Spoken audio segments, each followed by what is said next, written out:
Muy buenas tardes, mi nombre es Shirley Ayana Silva Mendoza y hoy vamos a presentar la actividad que se entrega de probabilidad estadística, que es análisis de casos, pruebas de hipótesis y correlación. Hay que aclarar que esta es la continuación de la unidad 1, de la unidad 2, sobre el caso sobre el puente que se cayó.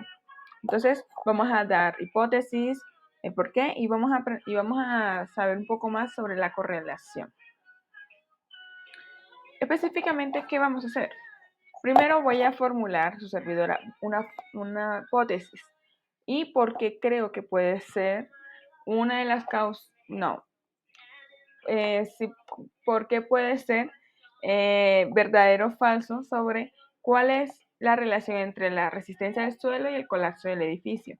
Después vamos a ver la evidencia. Después vamos a encontrar el coeficiente de correlación entre la resistencia del suelo y la profundidad del nivel freático.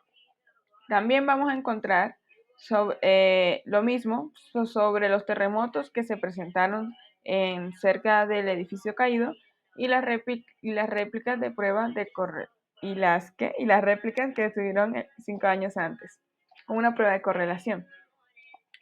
Listo, ya sabiendo qué vamos a hacer, comencemos. Primero, ¿cuál es mi hipótesis? Bueno, así básico como ven en la pantalla, es no hay relación significativa. ¿Por qué creo esto? O sea, exactamente no hay relación significativa entre la relación del suelo y el colapso del edificio. ¿Por qué? ¿Y cómo vamos a saber eso? Pues vamos a guiarnos por los datos. Para eso sirve la estadística. Los datos. Anteriormente en la unidad 1 habíamos visto que teníamos que sacar dos medidas. Las medidas de tendencia central y las medidas de dispersión. ¿Qué son estas? Las medidas de tendencia central son las que son de media, mediana y moda. Y la de dispersión, o sea, qué tan lejos hay entre el primer y el segundo dato, está el rango, la varianza y desviación estándar. Estos datos son importantes para ver si hay algo que no cuadra entre todos los datos que nos entregaron. Entonces, comenzamos. En la medida de tendencia central, tenemos la mediana de 12.5, el promedio, que es la media, 12,66, perdón. Y la moda no hay porque no hay un dato que se repita entre todos los datos dados que nos dieron. Entonces, la medida de dispersión. El rango, se coge el rango máximo y el rango mínimo, y con esto determiné que es 3,4. La variación, de 0,81 y la desviación de 1,18. Con estos datos ya puedo rectificar mi hipótesis y por qué creo que no tiene relación entre la caída del edificio y la resistencia del suelo. ¿Por qué?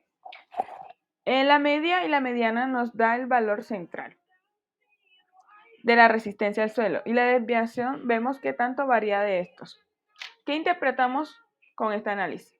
Bueno, vemos que la media y la mediana están cerca de la estabilidad del suelo, es decir, no están tan lejos, es decir, no hay una variación tan grande. Pero ¿qué dice la varianza? La variación, pues la variación es muy baja, es decir que si tuviera algo que ver, la verdad no pudo tener tanto impacto por estos datos que pudimos conseguir.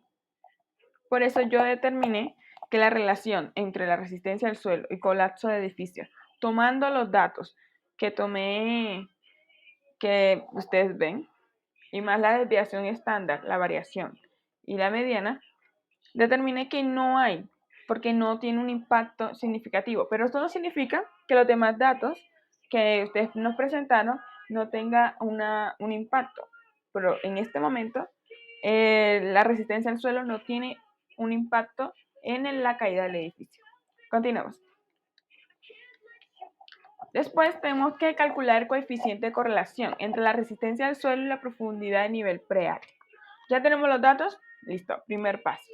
Tenemos que evaluar la fuerza y la dirección mediante un gráfico. Yo sé que el gráfico no se ve tanto, pero por alguna razón no me daba como el otro ejemplo que vamos a dar, pero sí pude calcular cuál fue la dirección y cuál fue la dirección y la fuerza. ¿Y cómo? Bueno, operé, gracias a Excel y a mano.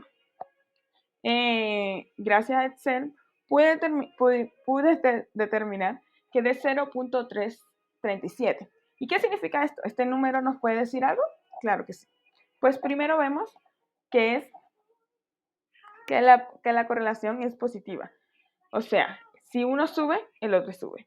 Es decir, si la profundidad del nivel freático sube, la comprensión del suelo sube. Listo. Primer dato determinado. Esa es la dirección. Pero, ¿qué nos dice? Usted me puede decir, ¿y la fuerza? Bueno, la fuerza se determina con dos ítems. Si es en el rango de 0, significa que es nula, o sea, no es tanto. Y si es de -1 o 1, significa que su fuerza es fuerte.